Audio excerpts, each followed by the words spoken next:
Good morning, everybody. How are you this day?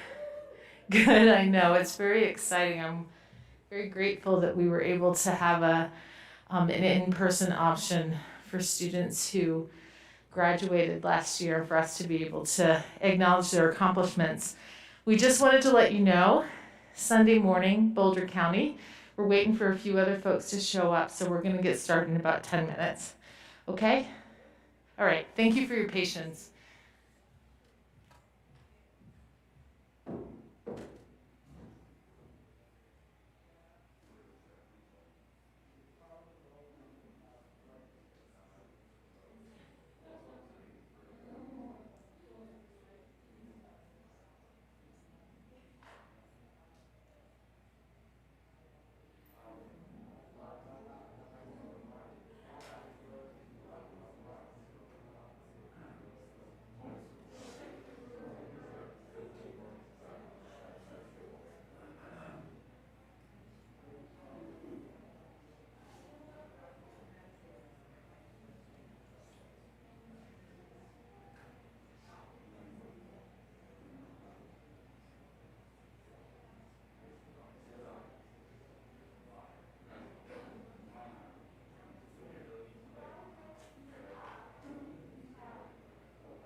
Good morning, everybody.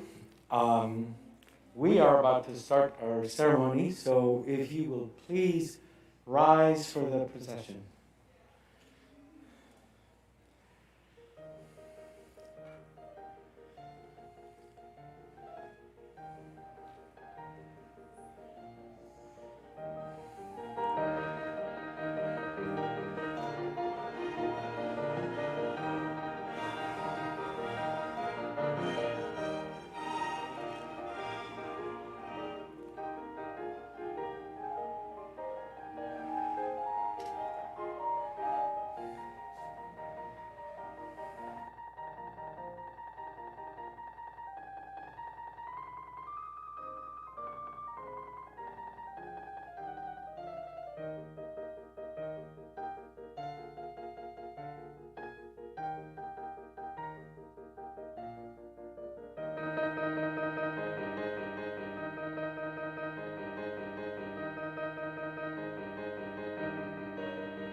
And you may sit. Naropa graduations are unique and special because while students are processing, they're also processing contemplatively as they come in. My name is Lorenzo Gonzalez, and I'm the head of performance programs at Naropa. And thank you. It's a great honor and a pleasure to be here with you, particularly because of the singularity of this ceremony, because we are today celebrating the resilience, tenacity, and love that these students have had, because they've already graduated, but they're here, and we want to celebrate them, and we want to honor them, and so welcome all.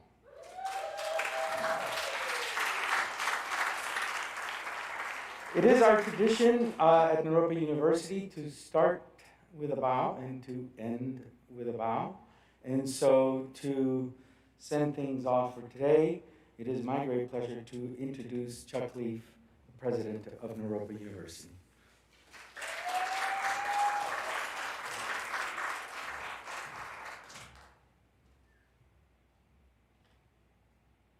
Morning. Please feel free to join me in a bow. I will ring the gong at that point and we will commence.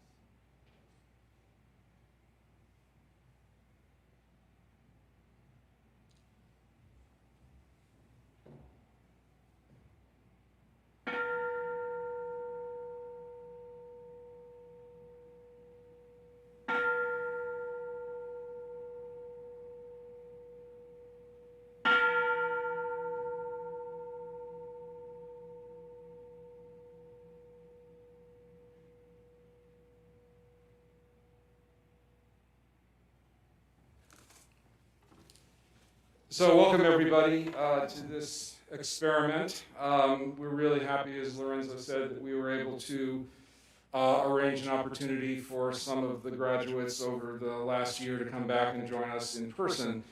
And while the numbers are a little bit small, it's a very mighty group of graduates that I can see in front of me, so I'm very pleased.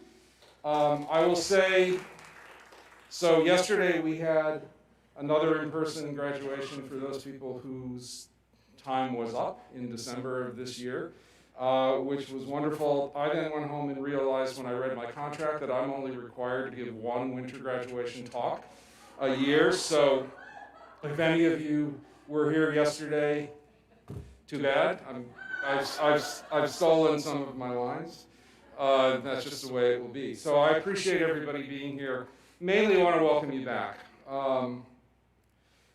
Those of you, some of you are welcoming back from a very short distance, perhaps some of you from long distance, and we'll find that out as we get to know each other at the reception. But in general, it's a joy for all of us that the graduates whose ceremony was only virtual have a chance to come together today and to share the successful completion of your study and your practice at Naropa. The bachelor and master's degrees that you earned last year marked a great accomplishment. And today's a chance for Naropa faculty, staff, students, guests to honor that achievement. And I especially want to welcome the family and friends of the graduates, and happy that you were able to join us today. One thing I said yesterday, which I will repeat because I mean it very deeply, is great gratitude to the staff who put together an in-person event for both yesterday and today. This is a staff that for the last 2 years has worked incredibly hard to support the health and safety of our community. And their willingness to organize these 2 days of events is just another evidence of the commitment that they have to Naropa, to the students, and to the Naropa community. So I just want to thank all the staff for stepping up.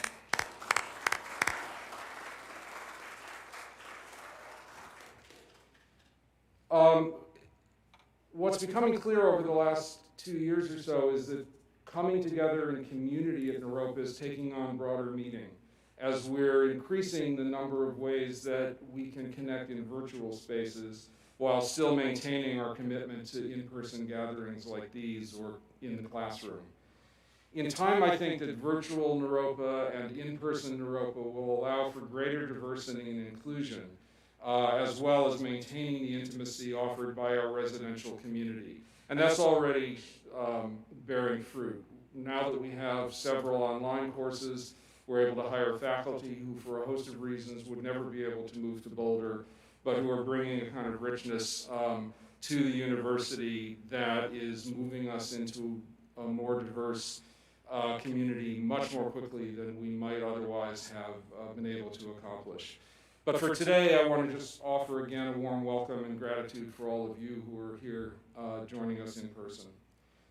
I know that over the last year or more, all of you have been engaging in a world, and your stories are the emerging stories that are being woven together with the alums who preceded you over now almost a half century. Naropa's 50th anniversary is coming up in just 2 years.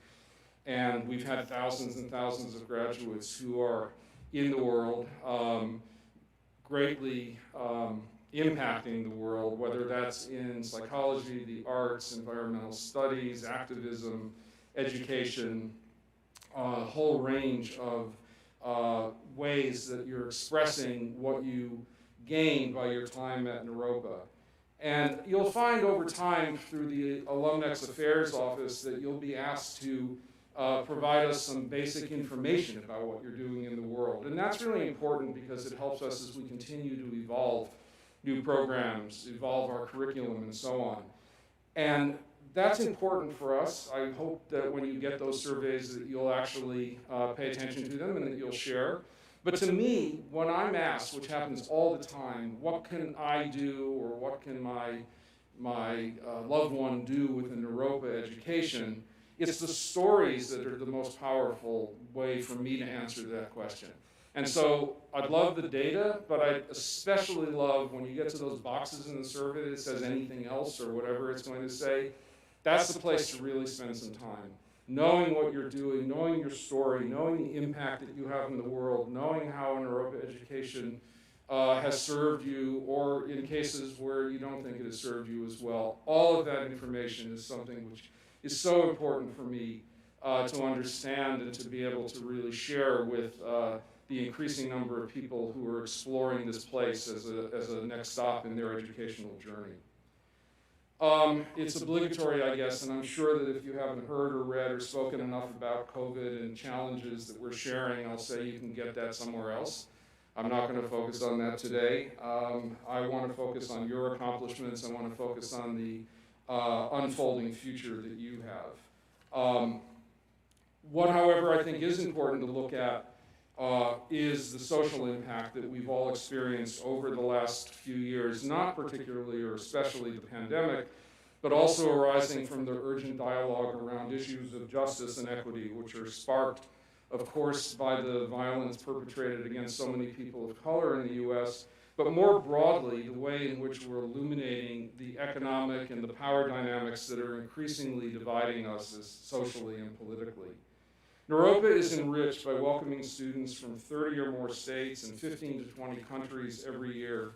And the richness of the experiences and perspectives we hope are the foundations of a diverse community with distinctive expressions. So social and political distinctions from my point of view are not really a problem, they're an opportunity.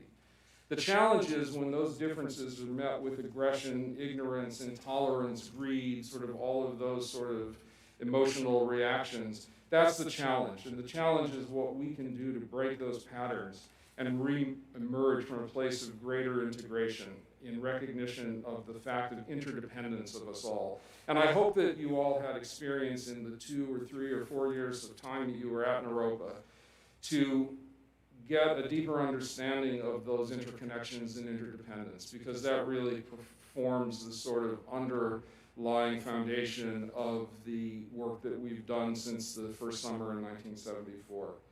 From our founding, Naropa's mission has been to offer the disciplines which support personal growth and awareness, as well as those that offer confidence that each of you needs to be productive and passionately engaged in a complicated world of humans, other sentient beings, and a built in a natural environment, the entire picture.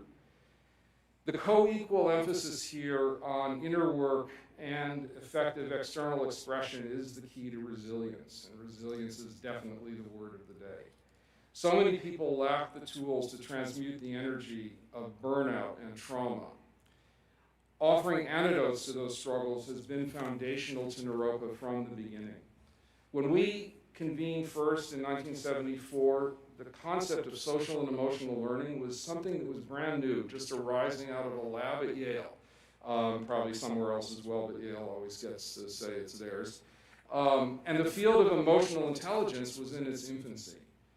However, it's interesting to know that the popular father of emotional intelligence, the journalist Daniel Goleman, who wrote the seminal book in the field many, many years ago, began outletting that book when he was at Naropa for 2 years in 1974 and 1975. And it was his exchange with anthropologists and other scientists, with meditation instructors and other spiritual leaders, with artists and poets and writers, and the whole range of Naropa staff, faculty, and students that got him to a place where he understood how this interweaving of contemplative education, contemplative pedagogy, and techniques, along with academic disciplines, actually could emerge into something which then be called emotional intelligence, and how emotional intelligence was actually an important measure of how any of us are doing individually and how a society is actually either achieving or not achieving its promise. And so we're very proud that Naropa was a sort of incubator for that work. In some ways, Naropa, our aspiration in 1974 was ahead of its time. And in some ways, it became a Western expression of the contemplative traditions which go back millennia. So we've always had feet in both worlds. Heritage and tradition extremely important. Letting go of heritage and tradition equally important to make sure that there's open space, which I hope all of you have experienced here, to be creative, not bound by what somebody else says is the right way to do things. The traditions in which mindfulness and compassion joined with academic rigor and artistic disciplines to offer a full experience of study, personal practice, and service is the Naropa mission, and has been from the beginning. Our faculty are connected by lineage to the founding vision, to extraordinary forebearers, and simultaneously, each faculty member is a pioneer in their own field, creating fresh and innovative ways to demonstrate the truth of our promise that East meets West and the sparks will fly. And I hope all of you can touch in for a moment and remember some time at Naropa where that spark flew for you, and that you were challenged in the way that was offered from the very beginning by our founder.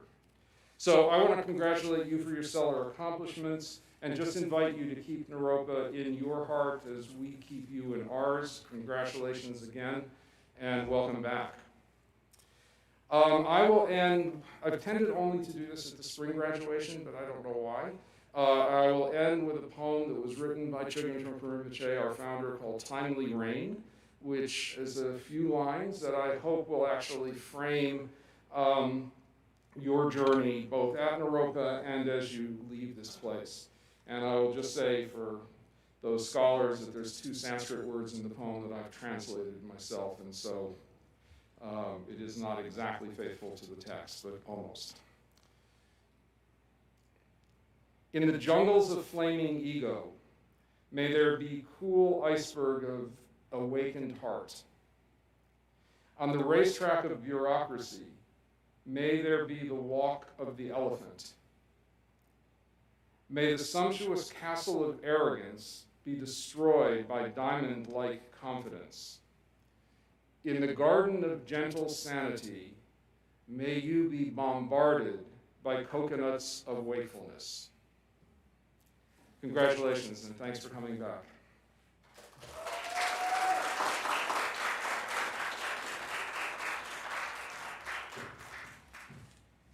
Thank you, President Charles Leaf.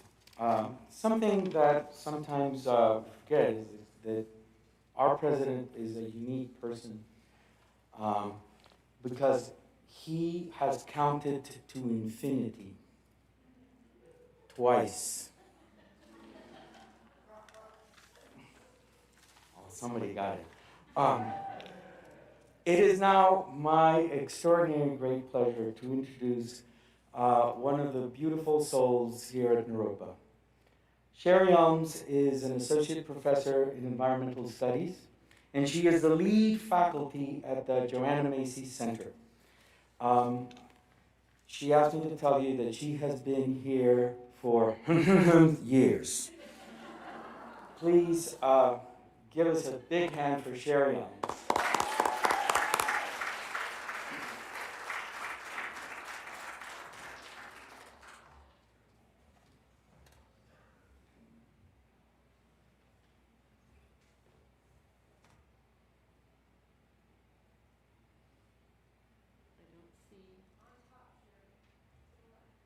Oh, okay, right where I can see it. Okay. Well, this is an interesting challenge. Back years ago, I was taller. And now I need a booster. And it'll also be a challenge because I need my reading glasses with a mask. So, yeah. You can hear me okay? Great. So I want to also welcome you all, the graduating students, the faculty, the staff, and particularly I want to welcome the parents and the friends and the relatives who have joined us to participate in this celebration. It's an unusual occasion, like no other.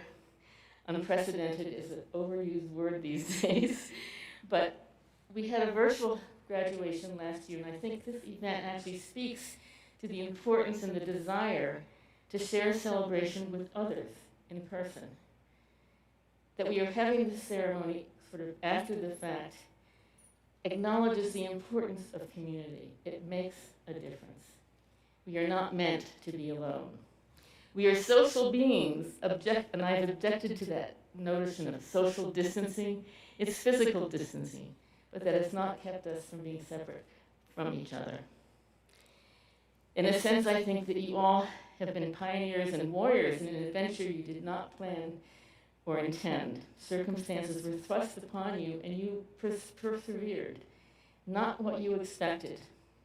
So truly, congratulations for your accomplishments, your dedication, and how you have navigated these really uncertain and turbulent waters. You have acquired skills that you may not even be evident to you yet, that are yet to be discovered. A major skill that we're all working with is making a relationship to uncertainty.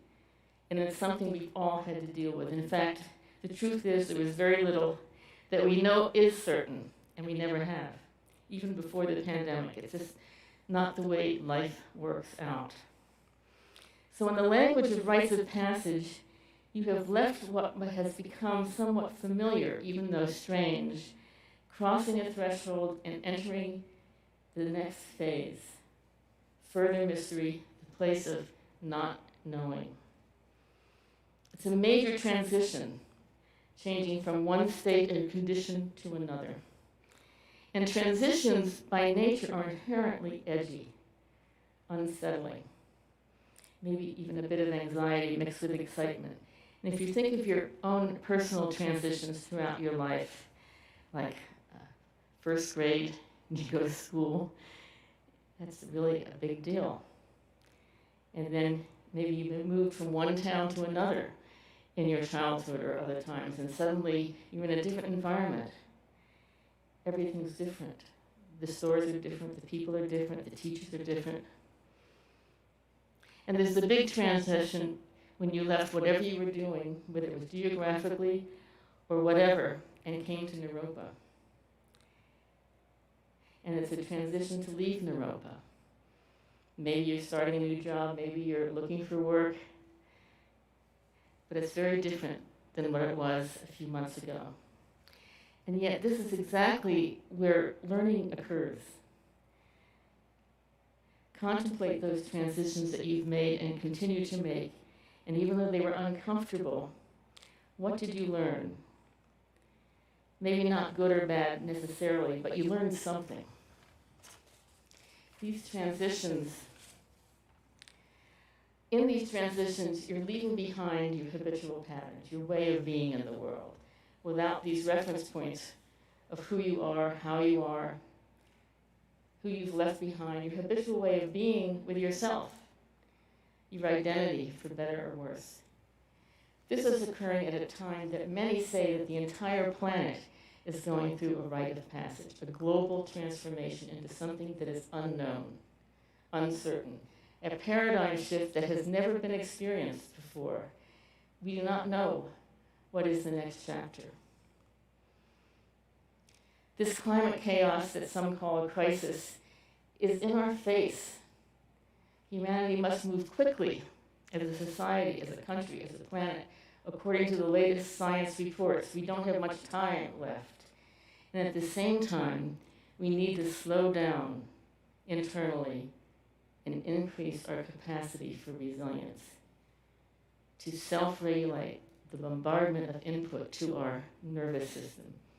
To slow down, we need more space. And this is quite a dichotomy. And this is what I feel Naropa alum have to offer yourself and society. I'll say more about that in a moment. But the word has really sped up. Just in my lifetime, exponentially. I remember when I first got an answering machine. Because before then, if you wanted to talk to somebody, you needed to be in your home, and you had to call them, and they had to be in their home, or that was just, you didn't do it. And I also remember, and I don't know, maybe people can raise their hands if I'm the only one that remembers this, but television at night, and of course the beginning was just black and white television, but television around midnight would turn off, and it would just go fuzzy, and you would see this cloud and a song, and I think somebody was reaching towards the spirit or something, and then poof, it was over. I'm just curious, I can't see you. How many people remember that? Yay, okay. Yeah, it was really different then, wasn't it? Then there was more space. Space between night and day, between sleep and awake. There was space. Things moved more slowly. It is just the way it was. Now we have input 24/7. They're proud that we can broadcast news instantaneously throughout the world, throughout the night, Twitter, tweet, Instagram. Noticing our own patterns, how we've been affected by this. How many people have brought their cell phone today? Did you turn it off? Yeah. And maybe in your mind you have to maybe text somebody before you go, or maybe you're going to even text somebody right now because they just texted you, okay? And so where is your mind then? Is it here? No, it went someplace else. The average American checks their smartphones 96 times a day. That's once every 10 minutes. Just think about what that can do to our psyche, to our brain, to our world. It has become an addiction as well as so important. It's really a double-edged sword. But we can pay attention to work with that. It's the dark side of speeding up communication, where the recipients and the participants of this world move at exponential speed compared to even 10 years ago. So how do we navigate such an immense paradigm shift? And I have been influenced very much by the work of Joanna Macy, eco-philosopher, Buddhist scholar, and environmental activist. She speaks about the necessary revolution of going from business as usual, what is called the industrial growth society, to a life-sustaining society. And currently, we're in the very much industrial growth society. We measure success of countries, of a society, by its economic growth, quarterly corporate profits. Are we buying and consuming enough? What is the holiday season going to be like?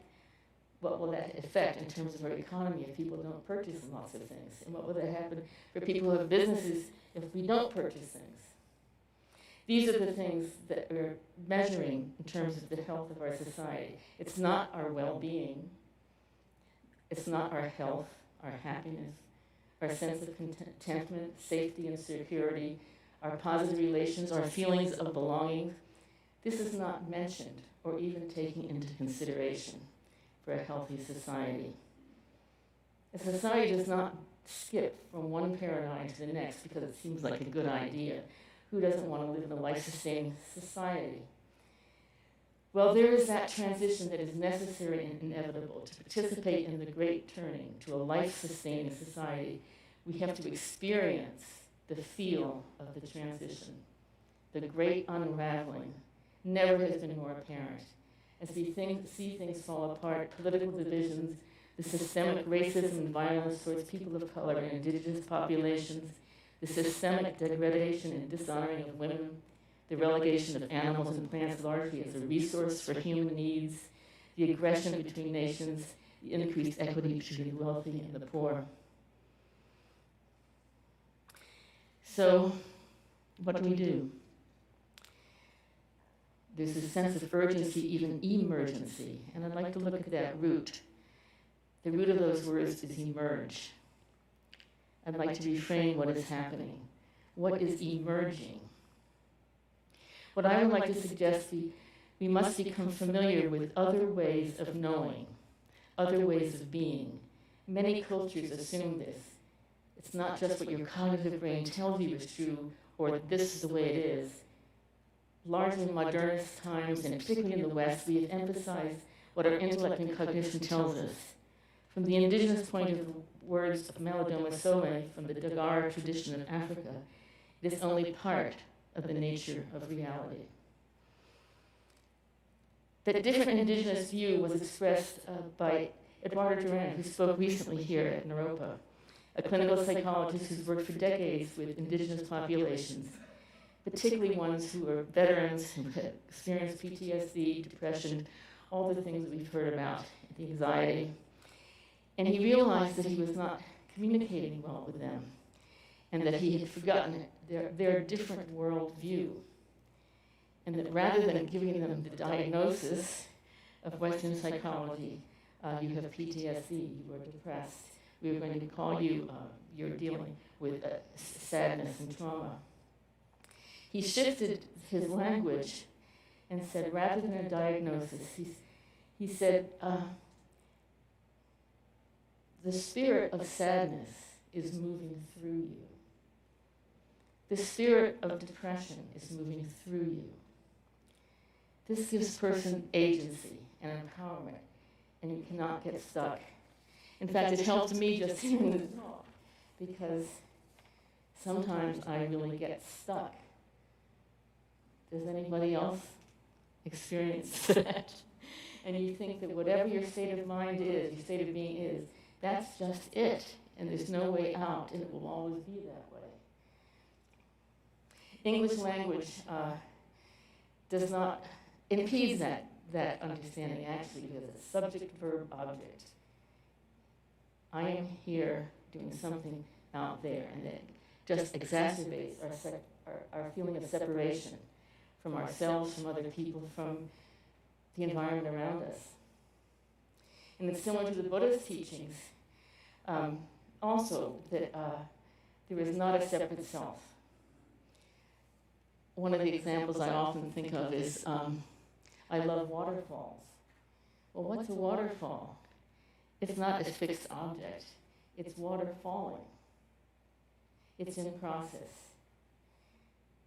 So our existence is not just stopping at our skin. We are part of an expanded sense of self that some call the ecological self. Our breath tells us we are alive. Without being able to breathe, we would be dead in about 4 minutes. With water, it would last a little longer. The quote frequently used is, "Cut off my arms and legs and I will still live. Cut off my breath and I die." How can you say that my limbs are more a part of me than the breath, than air? At the Tao Te Ching, quote here from the Taoist teachings that's ancient, going back to the time of Confucius. This is from the Tao Te Ching. "True goodness is like water. Water is good for everything. It does not compete. It goes to the low, loathsome places and so finds the way. No competition, no blame." And I think of water. Water finds its way around everything that obstructs it. Gentle but tough. And slowly, it can create grand canyons. So this precious planet is like no other, and we must let our tears flow, not just from the grief that moves through us, but with the tears of joy at this remarkable planet Earth. Seeing all of you here today brings tears of life to me as you continue your journey. Joanna Macy, at 92, says with a great smile on her face, "It is such an incredible time to be alive. With such uncertainty, there's unlimited possibilities we've not yet dreamed of. The world is asking to be born through us. So I say we came from the earth. We are not connected to it. It is our home, and we must take care of it. We must love it into being. This generation is already manifesting this, at least here at Naropa. I have witnessed in my classes the incredible imagination and creativity of our students. I'm looking at some of you right now. And your compassion. This is not to be disregarded. It is so important. So I encourage you, keep moving, keep creating, keep dancing with each other. Listen to the land-based wisdom that says we go together. We have never been separate. Those of us at a different stage of life are moving with you, an intergenerational dance into the unknown with courage, joy, and delight. So just a couple final words. When all is swirling around you, please listen to the voice within you. That is the most important voice. The voice within you that wants to live, that wants to express itself, that wants to love and to love others, human and the other than human. Success is not being confident and smiling and having all the answers. It's feeling your tender heart. Don't wait for life to happen. It is happening right now. Life is a process. There's no place to get stuck. Keep moving. Be curious. When encountering uncertainty, when stuck, I just suggest to you, even today, whatever, when you get stuck, when you're met with a blockage, when you're met with uncertainty, pause and slowly breathe. Each breath you take tells you that you are alive and you belong to larger reality, to the cosmos. So I would like to end with a poem. I always think that I'll choose a different poem because I love poetry and there's so much amazing poets. But I always come back to this one, so why not? And you may have heard it before, but I never get tired of hearing it. It's by Ursula K. Le Guin. Please bring strange things. Please come bringing new things. Let very old things come into your hands. Let what you do not know come into your eyes. Let desert sand harden your feet. Let the arch of your feet be the mountains. Let the paths of your fingertips be your maps, and the ways you go be the lines on your palms. Let there be deep snow in your in-breathing, and your out-breath be the shining of ice. May your mouth contain the shapes of strange words. May you smell food cooking you have not eaten. May the spring of a foreign river be your navel. May your soul be at home when there are no homes. Walk carefully, well-loved one. Walk mindfully, well-loved one. Walk fearlessly, well-loved one. Return with us, return to us. Be always coming home. Thank you and congratulations.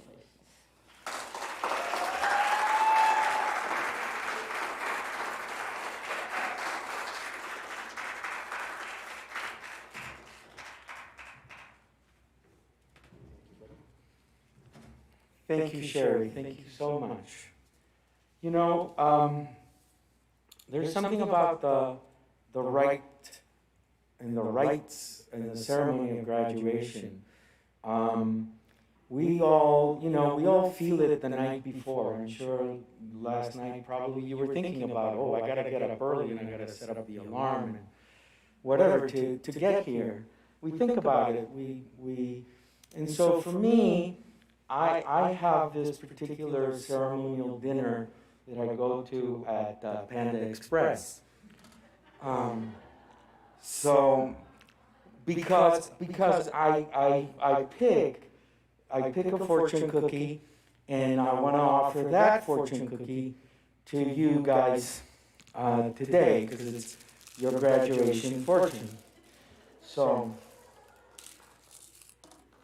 let's see. Enjoyed your dinner? Take one to go. Okay, that one doesn't work. I do bring extras. Let's see.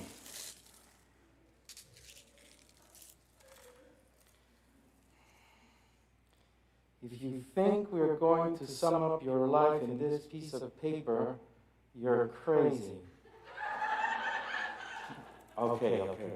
Third one's always the good one, okay? So here we go. Okay. Nothing is impossible to a willing heart. Love, because it's the only true adventure.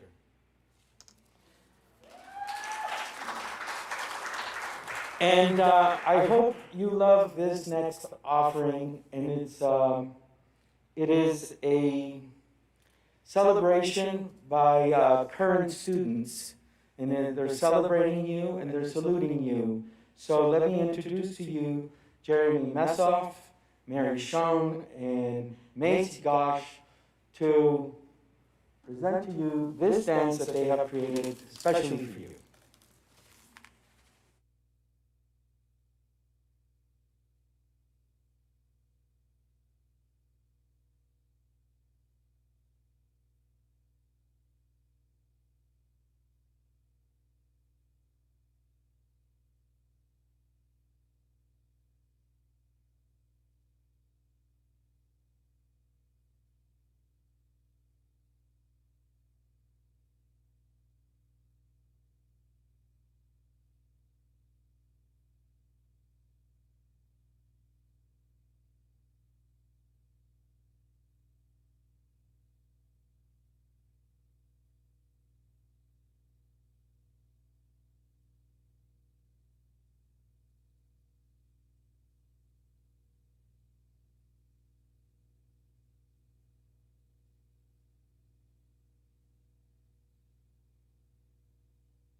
Thank you, Jeremy, Mary, and Mace.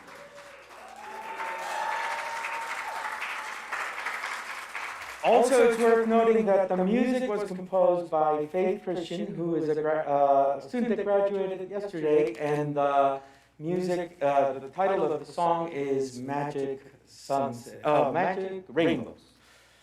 So, if you look for her on Spotify, you'll find her. So now, it is my great pleasure and great honor to introduce not only someone who has been my boss, but a very dear friend and wonderful artist. Sue West has been serving as Chief Academic Officer since 2021, and she has also served in numerous roles here at Naropa for over the past 26 years. So please give Sue West a big hand.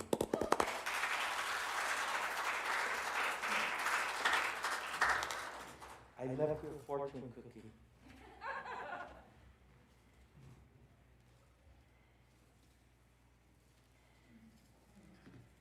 We'll start with bringing up Dr. Lauren Intolby Camille to read the names of our graduates. And Lauren is our Dean of Undergraduate Education here at the Naropa College and the Graduate Collective. And she just started 2+ months ago. So it's an honor to have her read the names. And so we can come up to the stage, and then she'll call your names, and you come up, and I'll give you some roses. Can you hear me? Okay, great. So I'll also be announcing the programs. So Eco-Psychology, Kat Pantaleo.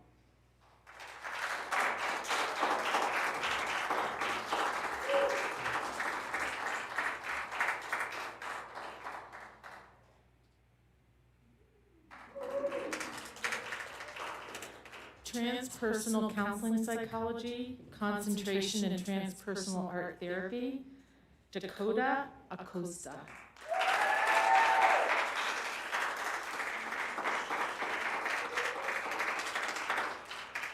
Transpersonal Counseling Psychology, Concentration, Transpersonal Art Therapy, Crystal England.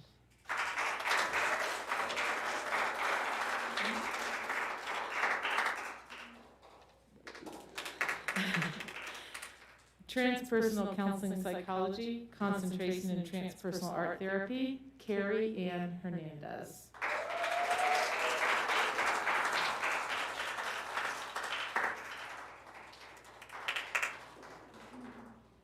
Theater, Contemporary Performance, Molly Jane Quirk.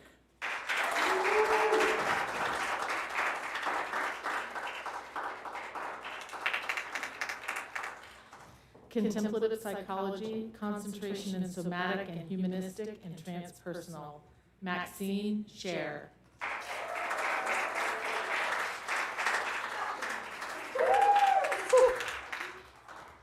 Creative Writing and Literature, Morgan Graham.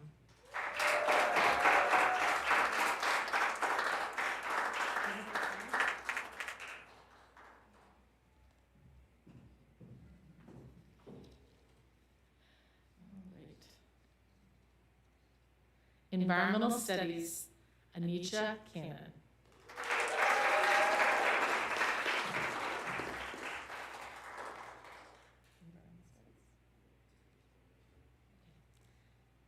Interdisciplinary Studies, Daniel Hauser.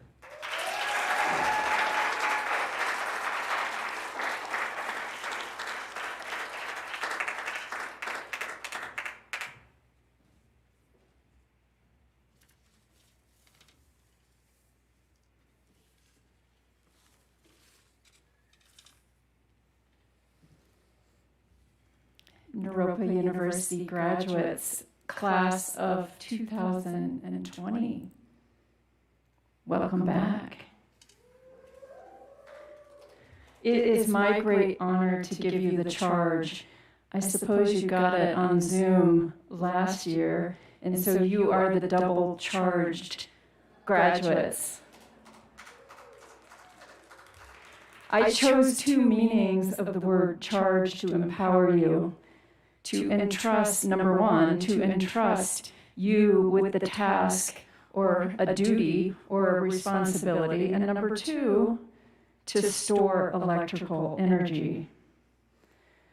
I wish upon you both of these charges.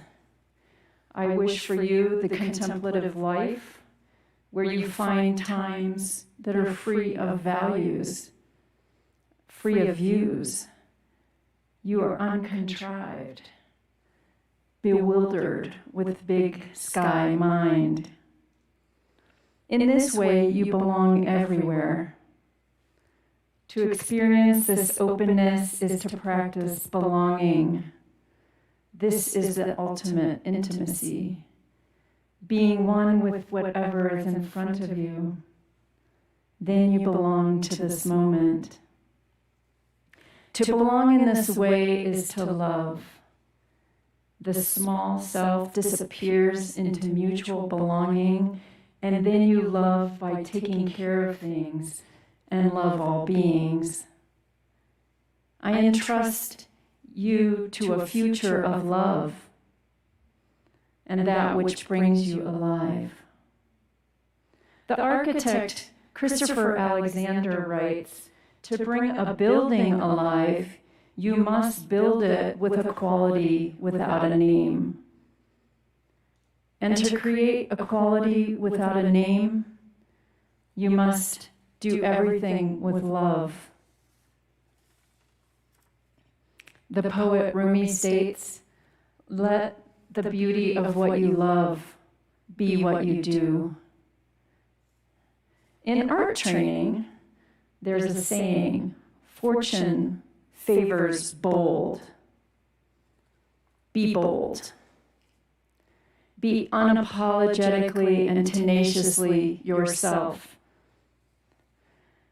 Angel Kyoto Williams says, by being honestly willing to engage with our suffering, we find our connection to the suffering of the world. Stay the course. This is intimacy. Love boldly. From the book Love in a Time of Terror, Barry Lopez states, we need to step into a deeper conversation about enchantment and agape, to actively explore a greater capacity to love other humans. We have had a tough few years. We are heartbroken and exhausted, and yet against many odds, graduates, you have made it here today again. I deeply congratulate you, and thanks for coming back. Michael Beckwith calls the tough times a dark night of the soul. These are times of existential dread, spiritual drought, grief. In these times, he suggests we walk with remembered radiance. If you recall times that were radiant in your life, then you will be ready to remember them when things are tough. Be ready. Now for the charge. I give you a high five. The high five is a gesture in which you slap the palm of your hand against the palm of someone else's hand in the air, usually to show that you are happy about a victory or accomplishment. This is electric. It is a form of kinetic energy. The charge of Naropa University class of 2020 has 5 parts. 1, entrust in that which brings you alive.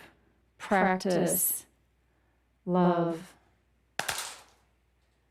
2, Amp up your electromagnetic presence. Continually recharge yourselves.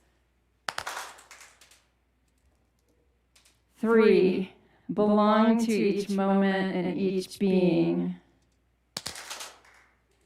4, be bold. 5, walk in remembered radiance. Well done, and high five.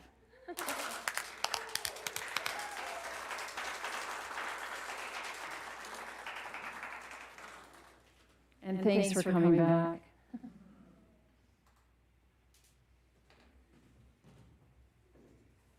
Thank you indeed for coming back. Thank you for taking this walk. It means a lot to you and it means a lot to us. So thank you so much. After the hang 5, I'll give you a hang 10.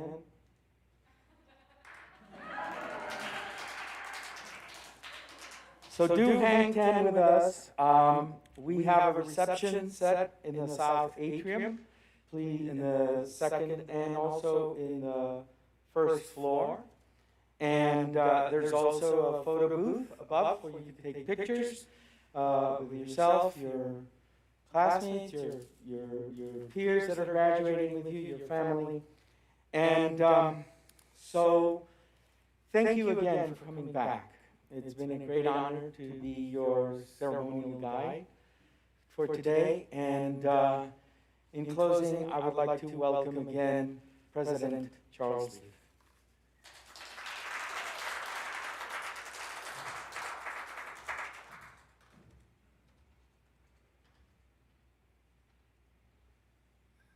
Thanks, everyone. So we'll close with a bow, and then I'll ring the gong, and I'll just offer you an invitation.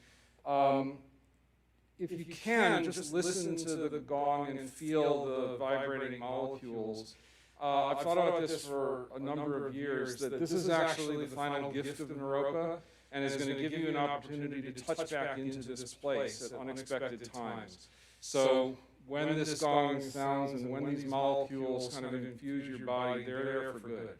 And you'll have moments of memory that will connect you back to this place, and I hope that you will enjoy that moment. Sometimes it will be an opportunity to wake up at times that you weren't planning to wake up, but in any case, it's our gift to you regardless.